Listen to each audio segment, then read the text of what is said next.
নমস্কার, আমি বিশ্বরূপ। আজ নিউক্লিয়ার হেলথ বাংলায় একটি অত্যন্ত গুরুত্বপূর্ণ কথা আজকে আমরা আলোচনা করতে চাই। আপনারা নিশ্চয়ই ইতিমধ্যে শুনেছেন যে ফাইজার ভারত থেকে তাদের যে এমআরএনএ ভ্যাকসিন ক্যান্ডিডেটের অ্যাপ্লিকেশন এমার্জেন্সি ইউজ অ্যাপ্রুভালের জন্য পাঠিয়েছিল, সেটা উইথড্র করেছে। তাহলে এই রেসপেক্টে আমরা কিছু আলোচনা করতে পারি আজ।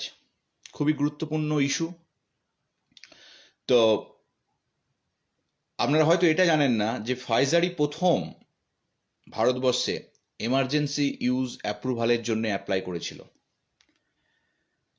কি দিয়ে অ্যাপ্রুভাল করেছিল?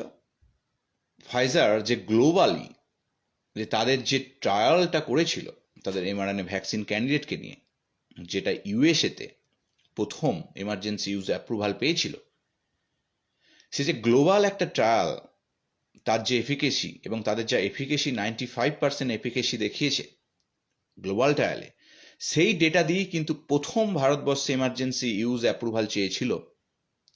যদিও এই ধরনের প্যান্ডামিক সিচুয়েশনে 2019 যে রেগুলেটরি একটা অ্যাক্ট আছে, সেক্ষেত্রে কিন্তু এটা অ্যাপ্লিকেবল, সেই ক্রাইটেরিয়াতে কিন্তু এটা অ্যাপ্লিকেবল ছিল। কিন্তু তারপরেও দুটো ভ্যাকসিন যেটা আজকে আমাদের ভারতবর্ষে ভ্যাকসিনেশন ড্রাইভের মধ্যে রয়েছে, কোভ্যাক্সিন ভারত বায়োটেকের অ্যান্ড কোভিশিল্ড সেরাম ইনস্টিটিউট অফ ইন্ডিয়ার, রাইট, উইথ অ্যাস্ট্রাজেনেকা। তো এই যে দুটো ভ্যাকসিন ক্যান্ডিডেট আমাদের এখন এমার্জেন্সি ইউজ হিসেবে অ্যাপ্রুভাল পেয়েছে, সেটা কিন্তু ফাইজারের পরে অ্যাপ্লিকেশন করেছিল। যদিও কোভিশিল্ডের ডেটা, কিছু এফিকেসি ডেটা প্রকাশ করেছে ভবিষ্যতে, স্টিল টুডে কোভ্যাক্সিনের কিন্তু কোনো এফিকেসি ডেটা আজ পর্যন্ত পাবলিশ হয়নি, বা সেটা রেগুলেটরি সংস্থার কাছে জমা পড়েনি। যদিও তারা সেফটি অ্যান্ড ইমিউনোজেনিসিটির ডেটা পাবলিশ করেছিল, কিন্তু এফিকেসির data still today is missing. তো যাই হোক, বিভিন্ন ধরনের অ্যাক্ট আছে, রেগুলেটরি অ্যাক্ট আছে, সেই রেগুলেটরি অ্যাক্ট মেনেই এগুলো করা হয়েছে। আমাদের যখন রেগুলেটরি সংস্থা আছে, তাহলে এই যে ফাইজারের অ্যাপ্লিকেশনটা, এমআরএনএ ভ্যাকসিন ক্যান্ডিডেটটা তাদেরকে উইথড্র করতে হলো রেগুলেটরি সংস্থার সাথে আলোচনার পরে, তা বলে কি তারা ভবিষ্যতে অ্যাপ্লাই করবে না? নিশ্চয়ই আবার করবে। এবং সেক্ষেত্রে তারা যেটা করতে হবে, একটা ছোট্ট ট্রায়াল যেটা আমাদের ভারতবর্ষে করতে হবে এই ভারতীয়দের উপরে, যেখানে সেফটি, ইমিউনোজেনিসিটি এবং এফিকেসির কিছু ডেটা থাকবে।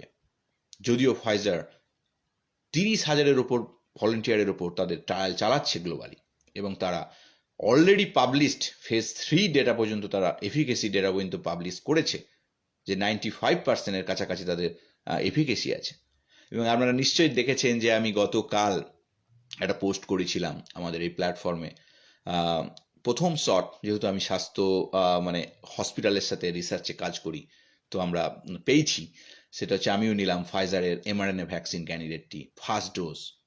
তো আমি একটা পোস্ট করেছি, তার একটা মেকানিজমটা রেখেছি, যে এই যে এমআরএনএ ভ্যাকসিন, কোভিড-19 ভ্যাকসিনের একটা নতুন দিগন্ত খুলল। এটা কিন্তু ট্র্যাডিশনাল ভ্যাকসিন ডেভেলপমেন্টের মতো নয়, এটা একটু আলাদা টেকনোলজি, এবং এটা প্রথম কিন্তু এমআরএনএ ভ্যাকসিন আমাদের কাছে অ্যাভেলেবল হলো। আমাদের কাছে আগে অন্য ধরনের ভ্যাকসিন অ্যাভেলেবল ছিল, আগে রাসায়নিক উপায়ে ইনঅ্যাক্টিভেটেড করে বা হিট দিয়ে ইনঅ্যাক্টিভেটেড করে কোনো একটা প্রোটিনের কিছুটা অংশ অ্যান্টিজেন হিসাবে ইউজ করে ভ্যাকসিন তৈরি করা হয়, ইনঅ্যাক্টিভ ভার্সন বলা হয়। কিন্তু এমআরএনএর ক্ষেত্রে একটু অন্যরকম। আমাদের যে কোভিড-19 যে স্পাইক প্রোটিনের কথা আমরা সবসময় শুনি, স্পাইক প্রোটিন, রাইট, তাদের আউটার লেয়ারে যে স্পাইক প্রোটিন থাকে, তো সেই স্পাইক প্রোটিনের যে সিকোয়েন্স থাকে, প্রত্যেকটা প্রোটিনের একটা করে সিকোয়েন্স থাকে, এমআরএনএ সিকোয়েন্স বলুন, জেনেটিক সিকোয়েন্স বলুন, আছে। তো সেই সিকোয়েন্সটা, কিছুটা স্পাইক প্রোটিনের সিকোয়েন্সটা আর্টিফিশিয়ালি তৈরি করা হলো, অ্যানালাইজ করা হলো, সিকোয়েন্স দেখা হলো, তারপর তারই একটা পার্টিকুলার অংশকে নিয়ে সেই সিকোয়েন্সটাকে সিনথেসিস করা হলো, কেমিক্যালি সিনথেসিস করা যায়, কোনো একটা প্রোটিনের কোনো একটা সিকোয়েন্স আমরা কিন্তু সিনথেসাইজ করতে পারি। তো সেই আর্টিফিশিয়ালি ইনভিট্রো ডেভেলপমেন্ট করে সেটাকে একটা লিপিড বলের মধ্যে ঢুকিয়ে দিয়ে এনক্যাপসুলেটেড স্টেট বলা হয়, লিপিড পার্টিকেল বলা হয়। তো তারপর সেটা ভ্যাকসিন হিসাবে আমাদের শরীরে প্রবেশ করানো হয়। তো সেটা এই হচ্ছে এমআরএনএ ভ্যাকসিন টেকনোলজি, যে একটা আর্টিফিশিয়ালি স্পাইক প্রোটিনের একটা অংশকে সিনথেসিস করে সেইটা একটা লিপিড বল, এটাকে বলে nano particle, lipid nano particle, তার মধ্যে এনক্যাপসুলেটেড করে, মানে তার মধ্যে প্রবেশ করিয়ে দিয়ে সেটাকে ভেকল বানিয়ে আমাদের শরীরে প্রবেশ করানো হয়।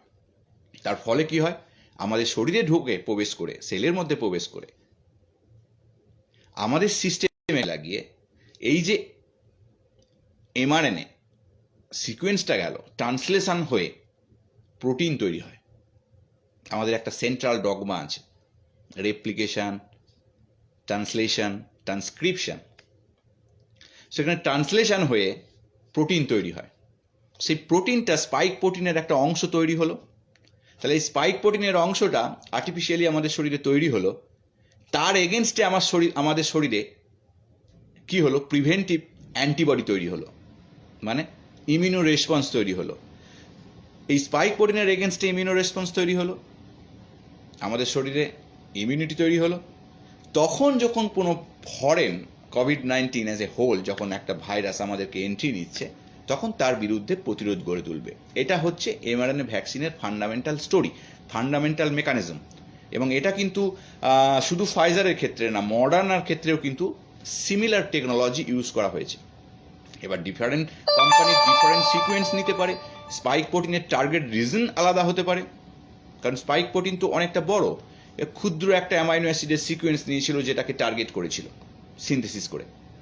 সো এইভাবে কিন্তু এমআরএনএ ভ্যাকসিন ক্যান্ডিডেট আমাদের আজকে যে অ্যাভেলেবিলিটি রয়েছে, মডার্নার রয়েছে, ফাইজারের রয়েছে, এবং ফাইজারের পৃথিবীর বিভিন্ন দেশে কিন্তু আজকে এমার্জেন্সি ইউজ অ্যাপ্রুভাল পেয়েছে, এবং এই ভ্যাকসিনেশন ড্রাইভ কিন্তু চলছে। তাহলে আমাদের ভারতবর্ষে কিন্তু এই গ্লোবাল ডেটা দিয়ে, এই যে গ্লোবাল হাজার হাজার 30-40 হাজার, এরকম নয় যে 1000, 2000, 3000, 5000, 10,000 যেটা ভারতবর্ষে অন্যান্য কোম্পানিগুলো করেছে। 30-40 হাজার ভলেন্টিয়ারের ক্ষেত্রে এই গ্লোবাল ডেটা কিন্তু আছে, এবং তার মধ্যে কিন্তু এশিয়ান 5% আছে। এরকম নয় যে এশিয়ান এন্টিটি নেই। ফাইজারের এই ট্রায়ালে এশিয়ান কিন্তু আছে, 5% এশিয়ান আছে। এই যে গ্লোবাল হয়েছে, যেটা যে গ্লোবাল ট্রায়ালটা হয়েছে, কিন্তু এখানে যেটা চাওয়া হয়েছে যে ইন্ডিয়ান পপুলেশনে, স্পেশালি ইন্ডিয়ান পপুলেশনে এটাকে দেখতে হবে, ছোট্ট একটা ট্রায়াল করে এর সেফটি, ইমিউনোজেনিসিটি, এফিকেসি দেখতে হবে। তো সেই ডেটাটা কিন্তু ফাইজারের ছিল না। ফাইজার যেটা জমা দিয়েছিল সেটা হচ্ছে টোটাল একটা গ্লোবাল ডেটা, যে ডেটাটা ইউএসএ অ্যাপ্রুভাল পেয়েছে, যে ডেটাটা ইংল্যান্ডে অ্যাপ্রুভাল পেয়েছে, যে ডেটাটা কানাডায় অ্যাপ্রুভাল পেয়েছে, এবং আরও অনেক দেশে অ্যাপ্রুভাল পেয়েছে। তো সেক্ষেত্রে কিন্তু ফাইজারকে পিছিয়ে আসতে হলো, ইমার্জেন্সি ইউজ অ্যাপ্রুভাল যে তাদের জন্য যে অ্যাপ্লিকেশন সেটাকে তুলে নিতে হলো। এবং অবশ্যই আই হোপ তারা আগামী দিনে তাদের হয়তো শর্ট ট্রায়াল করবে, এবং তারপর কিছু ডেটা গ্যাদার করে তারপর আবার অ্যাপ্লিকেশন করবে। তাহলে অ্যাকচুয়ালি বেসিক্যালি হচ্ছে যে আমাদের কাছে অপশানটা আবার একটু ডিলে হয়ে গেল। এই ফাইজারই কিন্তু এই গ্লোবাল ডেটা জমা দিয়ে প্রথম এমার্জেন্সি ইউজ অ্যাপ্রুভাল কিন্তু ভারতীয় রেগুলেটরি সংস্থার কাছে চেয়েছিল। তারপরে কিন্তু কোভ্যাক্সিন, কোভিশিল্ড এসছে, যদিও কোভ্যাক্সিনের আজ পর্যন্ত কোনো ডেটা জমা পড়েনি, সেটা কিন্তু অ্যাপ্রুভ হয়ে গেছে। সো আমাদের কাছে এইগুলো নিয়ে বিভিন্ন ধরনের কোশ্চেন আসে যে কেন ওটা হলো না। তো সেইগুলোর মধ্যে না নিয়ে আমি আপনাদেরকে আজকে সায়েন্সটাকে বোঝালাম কিভাবে এমআরএনএ ভ্যাকসিন ক্যান্ডিডেট তৈরি হয়, এবং এটা মেডিকেল টেকনোলজির ক্ষেত্রে বলুন, চিকিৎসা শাস্ত্রে বলুন, এটা কিন্তু প্রথম। আগামী দিনে এই এমআরএনএ রিসার্চ, এমআরএনএ দিয়ে থেরাপিউটিক রিসার্চ কিন্তু অনেক দিগন্ত খুলে দিয়েছে, যেগুলো কিন্তু আবার বিভিন্ন কোম্পানি এক্সপ্লোর করতে শুরু করেছে। ইভেন ক্যান্সারের জন্য কি কোনো আগামী দিনে ভ্যাকসিন করা যায় কি না এই এমআরএনএ টেকনোলজিকে কাজে লাগিয়ে, সেটাও কিন্তু এখন বিভিন্ন কোম্পানির চিন্তাভাবনার মধ্যে এসে গেছে। তাহলে সেই এমআরএনএ ভ্যাকসিন ক্যান্ডিডেটটা যেটা প্রথম এমার্জেন্সি ইউজ অ্যাপ্রুভালের জন্য ভারতীয় রেগুলেটরি সংস্থার কাছে অ্যাপ্রুভাল করেছিল, সেটাকে তাদেরকে তুলে নিতে হলো, যদিও সেখানে তাদের হাজার হাজার গ্লোবাল ডেটা কিন্তু সেখানে ছিল। কিন্তু সেখান থেকে আমাদের ভারতীয়দের ক্ষেত্রে যেহেতু একটা জেনেটিক ভ্যারিয়েশন থাকতে পারে, ইমিউনো রেসপন্স আলাদা হতে পারে অ্যাজামশান করে নিয়ে, তো সেক্ষেত্রে একটা ট্রায়ালের কথা বলা হয়েছে, রেকমেন্ডেশন করা হয়েছে। এবং আই হোপ যে কোনো দেশের, প্রত্যেকটা দেশের রেগুলেটরি সংস্থার একটা নিজস্ব পলিসি থাকে এবং সেটাকে সবসময় গ্লোবাল কোম্পানি, ফার্মাসিউটিক্যাল কোম্পানি তাদেরকে সেটা ফলো করতে হয়। আগামী দিনে হয়তো ফাইজার আবার নতুন করে কোনো শর্ট ট্রায়াল ভারতবর্ষে শুরু করবে এবং সেখান থেকে হয়তো আবার তারা অ্যাপ্লিকেশান করবে এমার্জেন্সি ইউজ অ্যাপ্রুভালের জন্যে। তাই আমরা চোখ রাখবো আগামী দিনে কোথায় আমরা আগামী দিনে যাচ্ছি দেখার জন্যে, বা ভ্যাকসিনেশন ড্রাইভ, যেই কয়েক লক্ষ মানুষের ক্ষেত্রে যে ভ্যাকসিনেশন ড্রাইভ হচ্ছে সেটা কতটা রিয়েলি এফেক্টিভ হচ্ছে। তো যাই হোক, আজকের আলোচনা এটুকুনি থাক। আগামী দিনে একটা খুব গুরুত্বপূর্ণ আলোচনা করব যে আইসিএমআর একটা সেরো অ্যানালাইসিস করেছে, যে বিভিন্ন জায়গায় কয়েক হাজার লোকেদের ক্ষেত্রে একটা সার্ভে করে যে কত পার্সেন্ট মতো ভারতীয় পপুলেশন আজ পর্যন্ত এফেক্টেড হতে পারে। সেটা কিন্তু 21% এর কাছাকাছি। সো আমাদের কাছে কিন্তু একটা বিশাল পপুলেশন এখনও কিন্তু ভালনারেবল, যাদের চান্স আছে কোভিড-19 ইনফেক্টেড হওয়ার। তাই কিন্তু আমাদের COVID-19 pandemic is not over, এই কথাটা কিন্তু আপনাদেরকে আমি বলতে চাই। এবং তার জন্যে যে প্রিভেন্টিভ মেজার আপনাদের নেওয়ার প্রয়োজন প্রত্যেকটা ক্ষেত্রে, সেক্ষেত্রে কিন্তু আপনারা কন্টিনিউশনটা করুন। তাই চোখ রাখুন নিউক্লিয়ার হেলথ বাংলা পেজে, আমাদের বহু সায়েন্টিফিক তথ্য আমরা শেয়ার করি, আপনারা পড়ুন, জানুন, আমাদের সাথে মেসেজে কথা বলুন। আমরা কোনো মেডিকেল ট্রিটমেন্ট অপশান করি না, আমি একজন সায়েন্টিস্ট হয়ে সায়েন্টিফিক দিকটা তুলে ধরার চেষ্টা করি, আপনাদের কাছে অ্যাওয়ারনেস নিয়ে আসার চেষ্টা করি, সেটাই আমার লক্ষ্য। আর আগামী দিনে নিউক্লিয়ার হেলথ হাব যে ডক্টরস প্ল্যাটফর্ম নিয়ে আসছে, সেটাও কিন্তু আপনাদের অনেক সহায়ক হয়ে উঠবে এবং সেই প্রচেষ্টাটা আমি করছি। তাই আপনাদের আশীর্বাদ চাইতে অবশ্যই আসবো। আমার কোম্পানির রেজিস্ট্রেশনটা প্রায় শেষের দিকে, কোম্পানির একটা ভালো নামও পেয়ে গেছি যেটা অ্যাপ্রুভাল হয়েছে। ফাইনাল ইনকর্পোরেশনটা আর 1 সপ্তাহের মধ্যে হয়ে যাবে। আমার অ্যাপটাও যেটা nchealthhub.com একটা অ্যাপ, যে অ্যাপটা অ্যান্ড্রয়েড অ্যাপ অ্যান্ড কম্পিউটারে পাওয়া যাবে, কম্পিউটার ওয়েবেও পাওয়া যাবে, সেটা গুগল প্লে স্টোরে হয়তো খুব তাড়াতাড়ি এই মাসের শেষের দিকে আমরা নিয়ে যেতে পারবো। সেখানে আপনারা অনেক কিছু আস্তে আস্তে পাবেন, সার্ভিস পাবেন, হোম বেস সার্ভিস পাবেন, অনেক কিছু যেটা স্বপ্ন নিয়ে আমি এগিয়ে চলেছি। একটা এম্পাওয়ারমেন্ট তৈরি করার চেষ্টা করছি, বহু ট্রেনিং তৈরি করার চেষ্টা করছি, অনেক কিছু চেষ্টা করছি। এখন আপনাদের সাথে আপনাদের অনেকের কাজে সেটা ডিরেক্টলি লাগতে পারে। এম্পাওয়ারমেন্টের ক্ষেত্রে এন্টারপ্রেনারশিপ প্রোগ্রাম নিয়ে আসছি, অনেক কিছু নিয়ে আসছি, যেগুলো ধাপে ধাপে ধাপে ধাপে আস্তে আস্তে আপনাদের আশীর্বাদ নিয়ে এগিয়ে চলবো। তাই চোখ রাখুন নিউক্লিয়ার হেলথ বাংলা পেজে, আমাদের সাথে থাকুন, আমার সাথে থাকুন, আমাকে আশীর্বাদ করুন। ভালো থাকবেন।